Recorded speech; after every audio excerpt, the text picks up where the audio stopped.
हिजो राजा महाराजा चाहिँ पुरै सडक खाली गरेर सवारी चलाउने सनक चढ्छ हाम्रा प्रधानमन्त्रीजीलाई। लोकतन्त्रले के यो राजसी ठाट स्वीकार गर्छ? सत्तारूढ पार्टीका कार्यकर्ताले आम नागरिकता परेको कुरा वर्दीधारीलाई नै आक्रमण गर्छ, तर तिनलाई कारबाही हुँदैन। यो 2/3 चाहिँ बडो खतरनाक हुने लक्षण देखिँदैछ। तपाईहरुलाई 2/3 भनेर ढुक्क देखिनु भएको छ। जसलाई नियुक्ति गरे पनि भयो, 3 नम्बरकोलाई 1 नम्बर बनाइदिने भयो, 1 नम्बरकोलाई 4 बनाएर फालिदिने भयो। जे गरे पनि भएको छ, किनकि तपाईहरुसँग 2/3 छ। तर यो 2/3 नै नेपालको लोकतन्त्रको लागि, नेपालको संघीय लोकतान्त्रिक गणतन्त्रको लागि घातक हुने त होइन भन्ने प्रश्न जनताको मनमा जन्मिसकेको छ। गंगा नदी जस्तो बनाइदिनु भएको छ। एक अर्कालाई चोख्याएर नक्काली भुटानी शरणार्थी काण्ड धुनु भयो गंगा नदीमा, तर फोहोर भयो लोकतन्त्र। बाल मन्दिर धुनु भयो, तर फोहोर थुप्रियो लोकतन्त्रमा। गिरिबन्धु धुनु भयो, त्रिभुवन विश्वविद्यालयका जमिनहरूको काण्ड धुनु भयो, तर जनताको नजरमा मैलो लोकतन्त्र देखियो। लोकतन्त्र तपाईहरुप्रतिको आक्रोश आज व्यवस्थाका विरुद्ध पोखिन खोज्दैछ भन्ने कुरालाई कतिको आत्मसमीक्षा गर्नु भएको छ? सरकारको 2/3 को घोडा सरकारका प्रधानमन्त्री र मन्त्रीले चलाएको मैले चाहिँ देखेको छैन। त्यो घोडा बिचौलियाहरूले चलाएका छन्। तपाईहरुले गर्ने नियुक्ति, तपाईहरुले गर्ने सेटिङ, तपाईहरुले गरेको मैले देख्दिन। ती त बिचौलियाहरूले, उनीहरूले निर्णय गरे अनुसार भएको देखेको छु। तपाईहरुलाई लागेको होला हामीसँग 2/3 छ, कसले के गर्छ। अहिले भर्खरै राप्रपाको मान्य सदस्यले बडो चुनौतीका साथ र आत्मविश्वासको साथ भनिसक्नु भयो, हेर्दै जानुस् पुरै नेपाल के हुन्छ। सरकारका स्वेच्छाचारी र गलत गतिविधिले गर्दा नै बढेको छ भन्ने कुराको हेक्का राखिएन भने आउने दिन अझ गम्भीर, जटिल र चुनौतीपूर्ण हुन्छ। ठाउँ ठाउँ घुमाएर हुर्मत लिने कामले लोकतन्त्रलाई मद्दत गर्दैन। यो कुरा पनि हेक्का रहोस्। फोटो जसको टाँसिए पनि उत्रेको नेपाली जनता नै हो। यसलाई जनताको असन्तोष र अव्यवस्था र कुशासन विरुद्ध जनताको आक्रोशको रूपमा बुझ्न ढिलो गरियो भने धेरै ढिलो हुन सक्छ। सत्तारूढ साथीहरू कहिले सुध्रिनुहुन्छ? 2/3 को अहंकारमा तपाईहरुले दौडाएको कुशासनको घोडा नै आज लोकतन्त्रमाथिको सबभन्दा ठूलो संकट बन्दैछ। पुरातनपन्थी राजतन्त्रवादी हौसिएका छन्।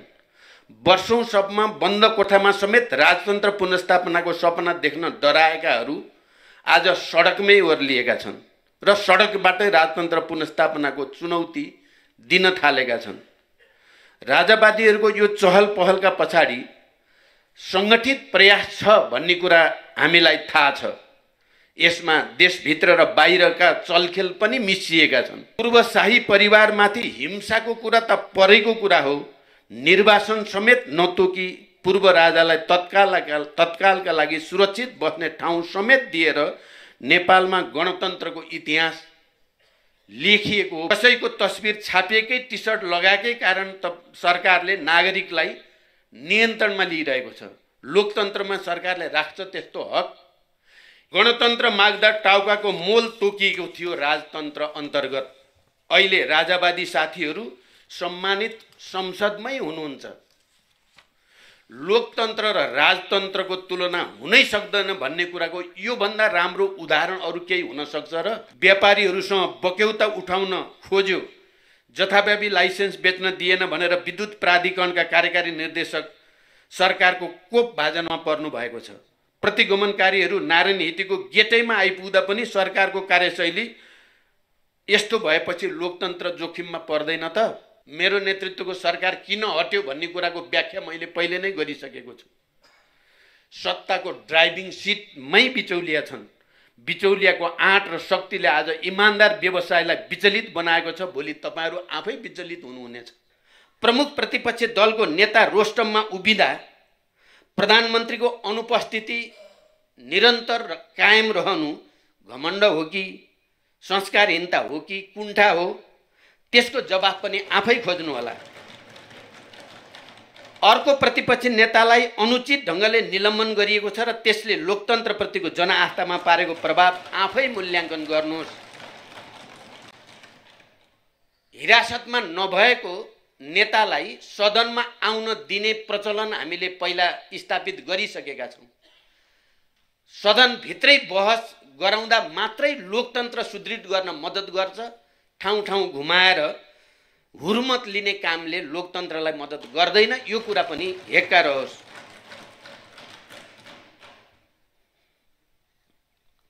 बिचौलियाका हितका लागि धमाधम अध्यादेश ल्याउने सरकार संघीयता कार्यान्वयनसँग जोडिएका संसदमा विचाराधीन विधेयक अघि बढाउन किन अनिच्छुक देखिएको हो? गम्भीर प्रश्न छ। संघीय निजामती विधेयक जो मैले आफ्नो प्रधानमन्त्रीत्व कालमा धेरै मेहनत गरेर सदनसम्म ल्याइ पुर्याएको छु, विद्यालय शिक्षा विधेयक लगायत अहिले पनि सरकारकै कारण अगाडि बढिरहेका छैनन्। यो आफैमा गम्भीर विषय छ। आज प्रतिगमनतिरको मनोबल बढेको छ भने सरकारका स्वेच्छाचारी र गलत गतिविधिले गर्दा नै बढेको छ भन्ने कुराको हेक्का राखिएन भने आउने दिन अझ गम्भीर, जटिल र चुनौतीपूर्ण हुन्छन् भन्ने कुरा विचार गर्न जरुरी छ। कसैको तस्बिर छापिएकै टी सर्ट लगाएकै कारण सरकारले नागरिकलाई नियन्त्रणमा लिइरहेको छ। लोकतन्त्रमा सरकारले राख्छ त्यस्तो हक? हिजो राजा महाराजाले पुरै सडक खाली गरेर सवारी चलाउने सनक चढ्छ हाम्रा प्रधानमन्त्रीजीलाई। लोकतन्त्रले के यो राजसी ठाट स्वीकार गर्छ? सत्तारूढ पार्टीका कार्यकर्ताले आम नागरिकता परेको कुरा वर्दीधारीलाई नै आक्रमण गर्छ, तर तिनलाई कारबाही हुँदैन। यस्तो दण्डहीनताले लोकतन्त्रप्रति जनताको भरोसा बढाउँछ या जनताको वितृष्णा बढाउँछ? हेक्का राख्नुपर्ने विषय हो। मैले पटक पटक भनेको छु, आज हामी सबै जनताको अत्यन्त सधन निगरानीमा छौँ, तर तपाईहरूले जनचाहनालाई बारम्बार उपेक्षा गरिरहनु भएको छ। पछिल्ला 8 महिना तपाईहरूले लोकतन्त्रलाई गङ्गा नदी जस्तो बनाइदिनु भएको छ। एक अर्कालाई चोख्याएर नक्काली भुटानी शरणार्थी काण्ड धुनुभयो गङ्गा नदीमा, तर फोहोर भयो लोकतन्त्र। बाल मन्दिर धुनुभयो, तर फोहोर थुप्रियो लोकतन्त्रमा। गिरिबन्धु धुनुभयो, त्रिभुवन विश्वविद्यालयका जमिनहरूको काण्ड धुनुभयो, तर जनताको नजरमा मैलो लोकतन्त्र देखियो। लोकतन्त्र तपाईहरूप्रतिको आक्रोश आज व्यवस्थाका विरुद्ध पोखिन खोज्दैछ भन्ने कुरालाई कतिको आत्मसमीक्षा गर्नुभएको छ? मैले यही सदनमा पछिल्लो पटक विश्वासको मत लिँदै गर्दा भनेको थिएँ, आत्मसमीक्षा सहित गल्ती हाम्रा पनि भए।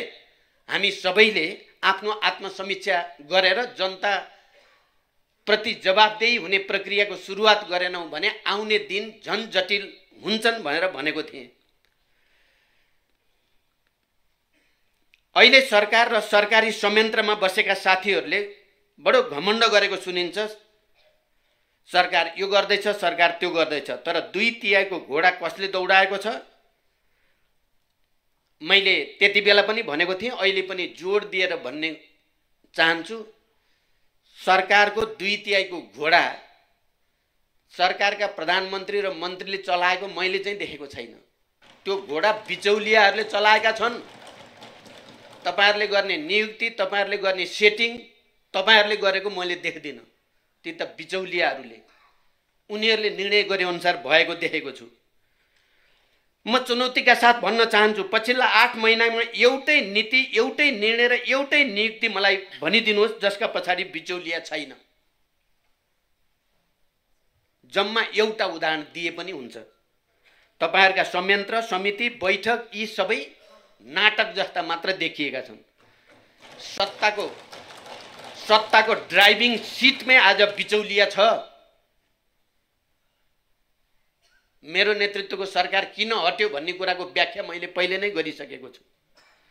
सत्ताको ड्राइभिङ सिटमै बिचौलिया छन्। बिचौलियाको आँट र शक्तिले आज इमानदार व्यवसायलाई विचलित बनाएको छ। भोलि तपाईहरु आफै विचलित हुनुहुनेछ। यो सरकार ठूलो राजनीतिक बलमिचाई र संविधानको अपहेलनाबाट बन्यो। लोकतन्त्रको सीधा अपहेलना गरियो। जनता झस्केकै त्यही बिन्दुबाट हो भन्ने कुरा म सरकारमा भएका प्रमुख पार्टीका नेता साथीहरूलाई गम्भीरतापूर्वक समीक्षा गर्न अनुरोध गर्न चाहन्छु। तपाईहरुले एकातिर त सदनभित्रको पहिलो र दोस्रो पार्टीको गठबन्धन बनाएर सदनभित्रबाट बहस र सङ्घर्षबाट सरकारको विकल्प बन्न सक्छ भनेर जनताले आश गर्ने ठाउँ सिद्ध्याइदिनु भयो तपाईहरुले। निरङ्कुशता हुन्छ अब भन्ने कुरा स्थापित गरिदिनु भयो तपाईहरुले।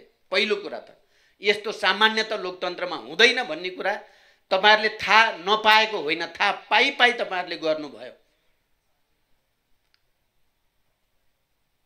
जनता त्यही बिन्दुबाट तपाईहरुसँग नराम्रोसँग झस्किएको छ। अस्तिको राजावादीहरूको जुलुसबाट मात्रै होइन, तपाईहरुलाई थाहा छ म र मेरो पार्टीको नेतृत्वको टिम अहिले हुलाकी राजमार्ग केन्द्रित एउटा जागरण अभियानमा छौं। झापाबाट सुरु गरेर हामी रौतहटसम्म आएर यसलाई केही दिनको लागि स्थगित गरेर हामी छिटै जाँदैछौँ। फेरि त्यसमा त्यहाँ हामीले जे देख्यौं जनतामा सरकारप्रति बिल्कुल विश्वास छैन, अविश्वास छ। जनता विकल्प खोज्नेतिर लागिराखेको छ र हामीले यी कुराहरू भन्दा जनतामा एउटा भरोसा, एउटा आशा जागेको पनि हामीले देख्यौं। एकातिर संख्या छ तपाईहरुसँग 2/3, यो 2/3 चाहिँ बडो खतरनाक हुने लक्षण देखिँदैछ। तपाईहरुलाई 2/3 भनेर ढुक्क देखिनु भएको छ। जसलाई नियुक्ति गरे पनि भयो, 3 नम्बरकोलाई 1 नम्बर बनाइदिने भयो, 1 नम्बरकोलाई 4 बनाएर फालिदिने भयो, जे गरे पनि भएको छ, किनकि तपाईहरुसँग 2/3 छ। तर यो 2/3 नै नेपालको लोकतन्त्रको लागि, नेपालको संघीय लोकतान्त्रिक गणतन्त्रको लागि घातक हुने त होइन भन्ने प्रश्न जनताको मनमा जन्मिसकेको छ। म तपाईहरुलाई पनि गम्भीर रूपले विचार गर्न अनुरोध मात्रै गर्न सक्छु। अहिले यो संख्याको अहंकार त छँदैछ, त्यो अहंकार भित्रबाट सत्ताको दुरुपयोग सुरु भयो। प्रतिपक्ष र जनताको रचनात्मक खबरदारीलाई सरकारले कुनै भाउ नदिएकै कारण आज जनता सडकमा ओर्लिने अवस्था आएको छ र तपाईहरुलाई लागेको होला हामीसँग 2/3 छ, कसले के गर्छ। अहिले भर्खरै राप्रपाको मान्य सदस्यले बडो चुनौतीका साथ र आत्मविश्वासको साथ भनिसक्नु भयो, हेर्दै जानुस् पुरै नेपाल के हुन्छ।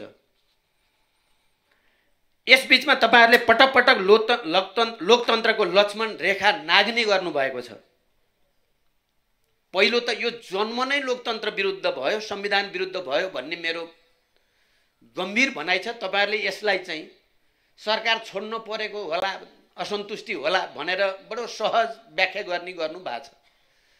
जबकि पहिलो र दोस्रो पार्टी मिल्ने कुरा नै लोकतान्त्रिक मूल मर्म विपरीत छ। सदन भित्रको विकल्पलाई रोक्ने उद्देश्य छ।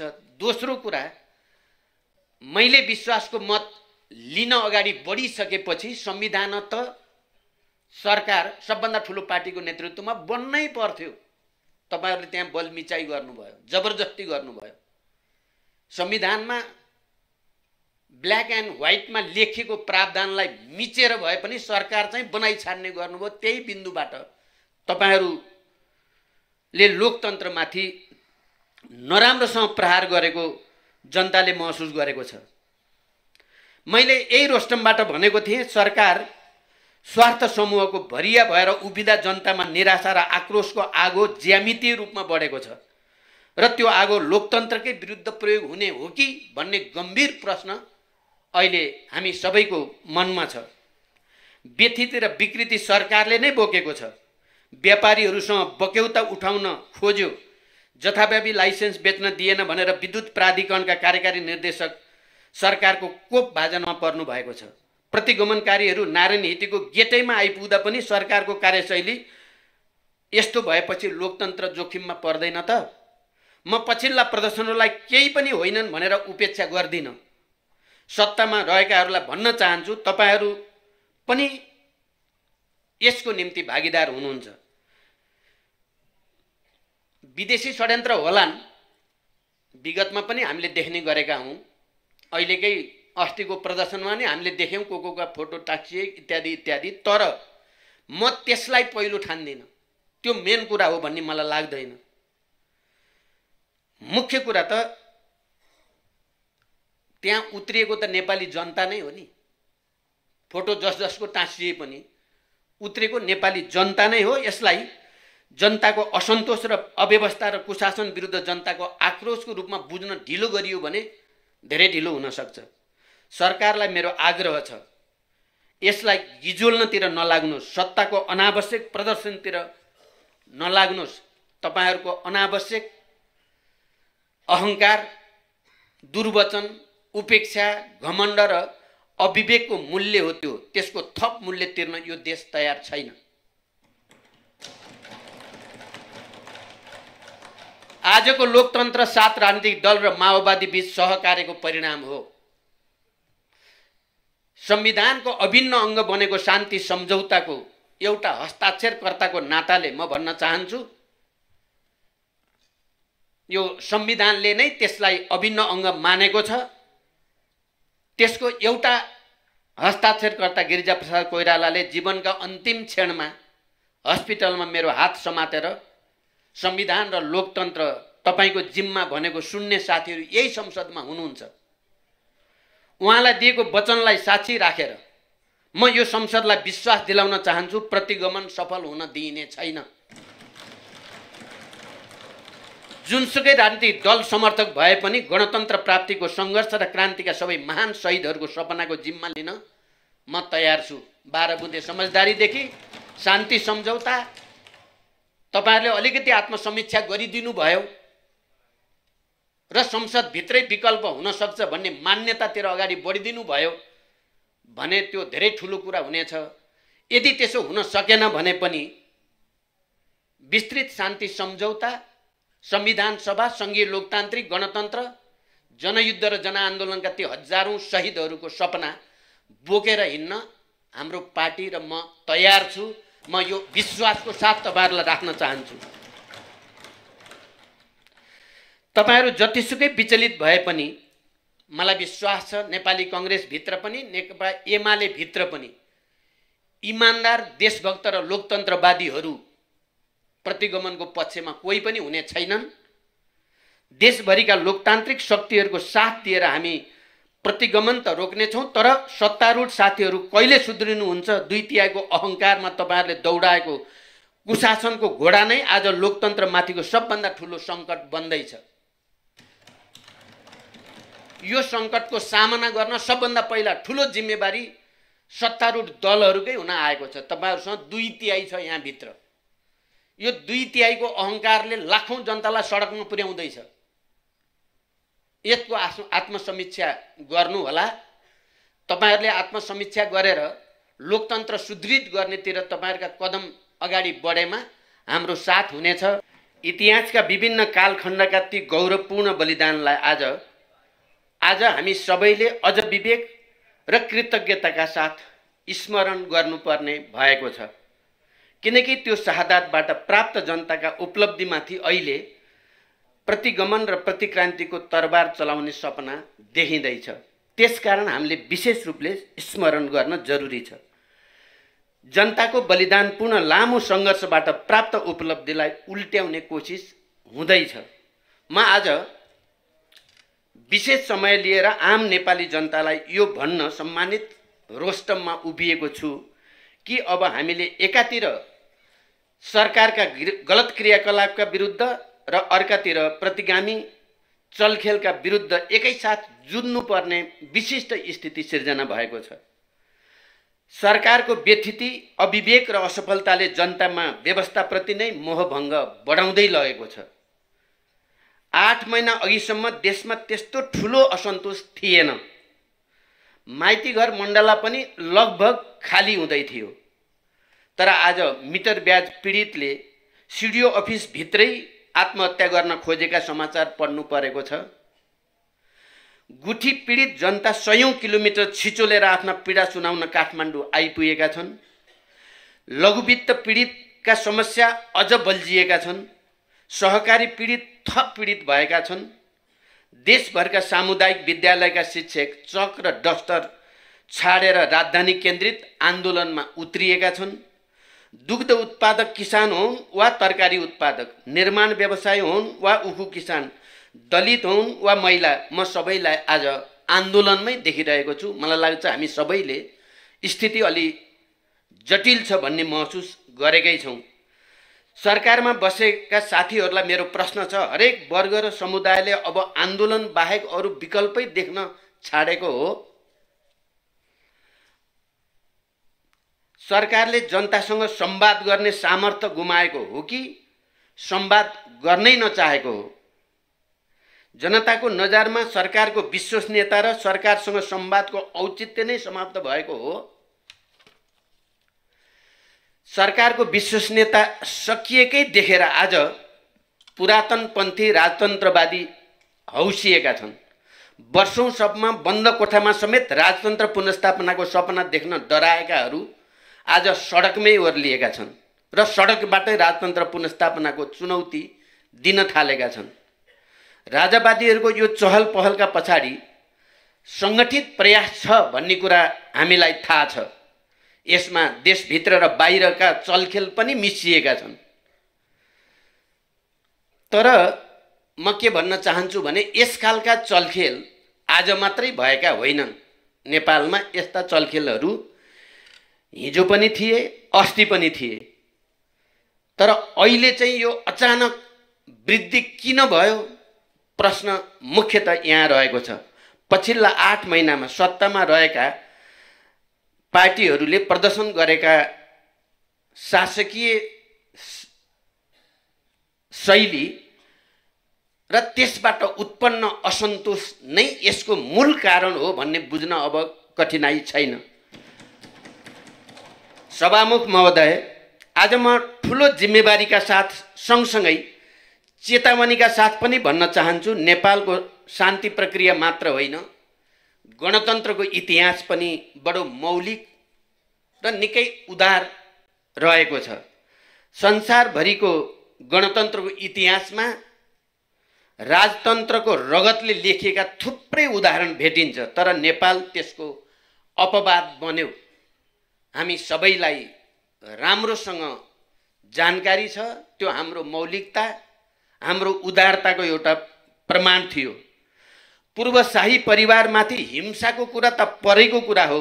निर्वासन समेत नतोकी पूर्व राजालाई तत्कालका लागि सुरक्षित बस्ने ठाउँ समेत दिएर नेपालमा गणतन्त्रको इतिहास लेखिएको हो भन्ने कुरा हामी कसैले बिर्सिन हुँदैन। यो इतिहास क्रान्तिको मजबुरी थियो भन्ने भ्रम कसैलाई लागेको छ भने त्यो निकै ठुलो भ्रम मात्र हुनेछ र यसले उदारतालाई कमजोरी ठानियो भने इतिहास फेरि निकै निर्मम भएर प्रस्तुत हुन सक्छ भन्ने कुरा हामी सबैले हेक्का राख्न जरुरी छ। गणतन्त्रका लागि यो देशका लगभग हरेक ढुङ्गामा जनताको रगत बगेको छ, हामी कसैले नबिर्सौँ। क्रान्तिको इतिहास पढ्नुहोस्, गणतन्त्रको जग कति फराकिलो छ। सीमित माओवादीले उठाएको बन्दुकको कारण होइन, गणतन्त्र यो देशका सबैभन्दा सीमान्त वर्ग, जाति, क्षेत्र, लिङ्ग, समुदाय समग्रको त्याग र बलिदानको परिणामको रूपमा आएको हो। यो हेक्का हामी सबैलाई रहोस्। सार्वभौम भइसकेको नेपाली जनता फेरि रैती हुन्छन् भनेर सोचियो भने त्यो भन्दा ठुलो भ्रम अरू केही हुनै सक्दैन। हिजो गणतन्त्र माग्दा टाउकाको मोल तोकिएको थियो राजतन्त्र अन्तर्गत। अहिले राजावादी साथीहरू सम्मानित संसदमै हुनुहुन्छ। लोकतन्त्र र राजतन्त्रको तुलना हुनै सक्दैन भन्ने कुराको यो भन्दा राम्रो उदाहरण अरू केही हुन सक्छ र? एउटा विचारका रूपमा राजतन्त्रसँग मेरा असहमति छन्, तर म लोकतान्त्रिक हकको सम्मान गर्दछु। 106 वर्ष अघि राजतन्त्र समाप्त भएको रुसमा अझै राजतन्त्रवादी पार्टी अस्तित्वमा छन्। अझै फ्रान्समा अन्तिम राजतन्त्र सकिएको 175 वर्ष भयो, अझै पनि त्यहाँ राजतन्त्र फर्काउन चाहने पार्टीहरू अस्तित्वमा छन्। सर्बिया, बुल्गेरिया, इरान, अफगानिस्तानमा पनि राजावादीहरूको ससानो उपस्थिति अहिले पनि देखिएकै छ। राजावादीहरूलाई मेरो आग्रह छ, लोकतन्त्रभित्रै आफ्नो ठाउँ खोज्नुहोस्, हामीलाई आपत्ति छैन। लोकतन्त्र जति प्रचण्डको हो त्यति नै व्यक्ति ज्ञानेन्द्र शाहको पनि हो भन्ने मान्यता हामी सबै राजनीतिक दलहरूले राखेका छौँ र हाम्रो संविधानले त्यो मान्यता स्थापित गरेको छ। यो कुरालाई कमजोरी नठानियोस्। तर लोकतन्त्रका मूलभूत सिद्धान्त नमानेर असंवैधानिक र अलोकतान्त्रिक बाटो रोजियो भने क्रान्तिले एकपटक फेरि आफ्नो शक्ति देखाउनेछ। यो चुनौती पनि म राख्न चाहन्छु। एकातिर राजावादी साथीहरू सडकमा पनि हुनुहुन्छ, सदनमा पनि हुनुहुन्छ। उहाँहरूका उद्देश्य बडो प्रष्ट छन्। उहाँहरू इतिहासको चक्कालाई पछितिर फर्काउन चाहनु भएको छ। अर्कातिर सरकारको कुशासन पनि छ।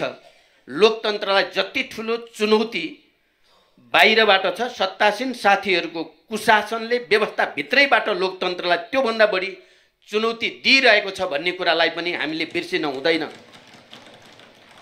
सत्तारूढ साथीहरूले लोकतन्त्रका मूल्य र मान्यतालाई निरन्तर उपेक्षा गरिरहनु भएको छ। संसद प्रतिपक्षको हो भन्ने अन्तर्राष्ट्रिय मान्यता यद्यपि त्यो संवैधानिक र कानुनी मान्यता होइन, तर यो आम रूपमा स्वीकारिएको मान्यता हो। संसद सञ्चालनमा तपाईहरूले प्रतिपक्षलाई कति स्पेस दिनुभएको छ आफैसँग सोध्नु होला। यही विश्वाससहित मेरो भनाइ टुङ्ग्याउँछु। धन्यवाद। अभिवादन। राजनीतिक दलहरू चाहिँ कसरी सकिने कि सचिने भन्न थाले के गर्नुपर्छ? राजनीतिक दलहरू यसै गरी चल्ने हो अब सचिनुपर्छ? होइन, हामी लोकतन्त्रमा जानुपर्छ। अहिले दलतन्त्र र दलपति तन्त्र। यहाँ नेतातन्त्रबाट जनता पीडित छन् र नेतातन्त्रको अन्त नहुन्जेलसम्म जनताको विश्वास बढ्दैन। यो सबै जनतामा निराशा भएको कारणले जनतामा जुन खास गरी राजनीतिक दलको नेताको जुन लुट चलिरहेछ या उसको परिवारको जुन लुट चलिरहेछ, कोही सुन तस्करीदेखि लिएर कोही पराराष्ट्र मन्त्री बन्नेदेखि लिएर कोही ठेकापट्टादेखि लिएर आफ्नै तन्त्र जुन कायम गरिरहेछ लोकतन्त्रको नाउँमा, त्यसको विरुद्धमा जनता छ। त्यस कारणले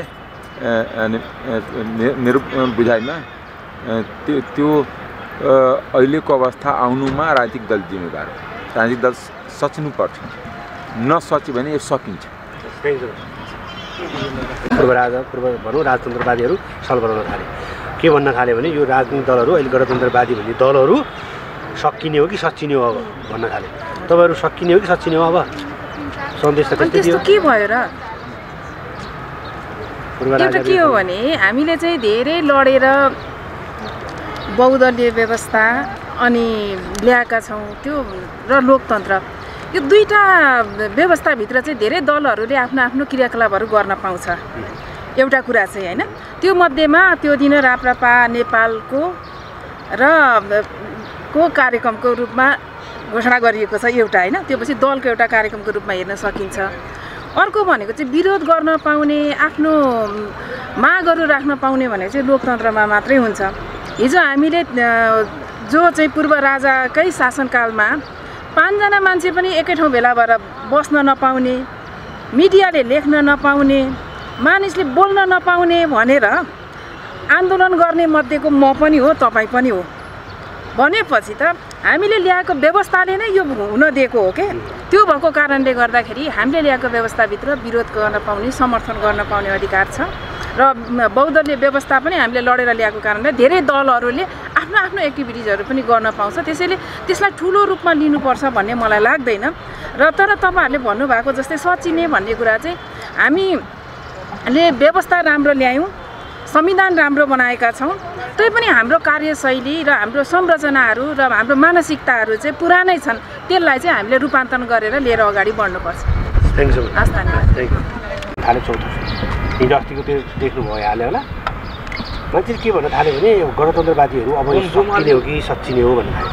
तपाईँहरू सकिने कि सचिने र अब सकिने कुनै सम्भावना छैन। नेपालमा जनताले 250 वर्षसम्म लडेर ल्याएको यो सङ्घीय लोकतान्त्रिक गणतन्त्र कसैले मार्न पनि सक्दैन। गणतन्त्रको विकल्प गणतन्त्र नै हुन्छ। अब 5-7 हजार 8-10 हजार मान्छेहरू सडकमा निस्केर त्यत्रो आन्दोलन गरेर विस्थापन गरेको राजतन्त्र फर्केर आउने कुनै पनि सम्भावना छैन। त्यसकारण सङ्घीय लोकतान्त्रिक गणतन्त्रको विकल्प गणतन्त्र नै हो। गणतन्त्रको विकल्प राजतन्त्र हुने सम्भावना पनि छैन। कुनै चाहिँ सङ्केत पनि छैन। त्यो हावादारी कुराको पछाडि लाग्नुको कुनै औचित्य छैन। बरु तपाईँले भने जस्तै दलहरू सचिनुपर्छ, दलहरूले डेलिभरी दिने कुराहरूमा जनताका मुद्दा एजेन्डाहरूलाई सम्बोधन गर्ने कुरामा अलिकति सचिनुपर्छ भन्ने कुरा सही छ। तर त्यसको विकल्प भनेको गणतन्त्र मासेर राजतन्त्र फर्काउने भन्ने कुरा किमार्थ सम्भव पनि छैन, हुन सक्दैन। धन्यवाद। गणतन्त्रमाथि चाहिँ चौतर्फी प्रहार हुन थाल्यो। केही दिन अगाडि जो देख्नुभयो होला होइन, यो शक्ति प्रदर्शन गरे यहाँ पूर्व राजाहरू सम्झाउन थाले। अब के भन्न थाल्यो भने गणतन्त्रवादीहरू अब सकिने कि सच्चिने भन्न थाल्यो। तपाईँहरू सकिने कि सच्चिने हो? अब यस्तो कुरा हो, हामी लोकतन्त्र, हामी राष्ट्रिय स्वतन्त्र पार्टीले चाहिँ लोकतान्त्रिक गणतन्त्र मानेरै आजको संविधान मानेरै आएको दल हो र हिजोको इतिहास भनेको हिजोको इतिहास हो। अब तपाईँले राजाकै कुरा गर्नुभएको, पूर्व राजाको भने उहाँ एउटा नागरिक हो, नागरिकको हिसाबले उहाँले आफ्नो अधिकार प्रयोग गर्न सक्नुहुन्छ। तर हामीले लोकतन्त्रलाई चाहिँ मानेर आएका छौँ, मान्छौँ र त्यसलाई चाहिँ त्यसका हरेक चुनौतीहरूलाई हामीले गर्नुपर्छ, आफूलाई सुधार्नुपर्छ भन्न त म फेरि पनि चाहन्छु। आज जुन जनताहरू सडकमा ओर्लेका छन् तिनीहरूको कुरालाई पनि नकार्न मिल्दैन। उनीहरूले केही असन्तुष्ट भएरै चित्त नबुझाएर आएको भने हामीले आफ्नो मुख ऐनामा हेर्नु पनि पर्छ र हामी सच्चिनुपर्छ भन्न चाहन्छु। धन्यवाद। सकिने भन्ने त विषय रहेन, हामी सकिने होइन, जनताले बनाएको संविधान सकिने कुरै भएन। किनभने आज सर्वसाधारण जनता पनि हिजो राजा रहेको पदमा राष्ट्रपति हुने मौका पाएको छ, महिलाले पाएको छ, मधेसीले पाएको छ, उत्पीडित जनजाति सबैले पाएको छ। यो लोकतन्त्र, यो गणतन्त्र अन्त्य हुने विषय भएन, यो कहिल्यै पनि अन्त्य हुँदैन। किनभने यो जनताले बनाएको संविधान, जनताले ल्याएको लोकतन्त्र गणतन्त्र हो। जनताले नचाहेसम्म केही हुँदैन। जनताले नचाहेसम्म। Thank you.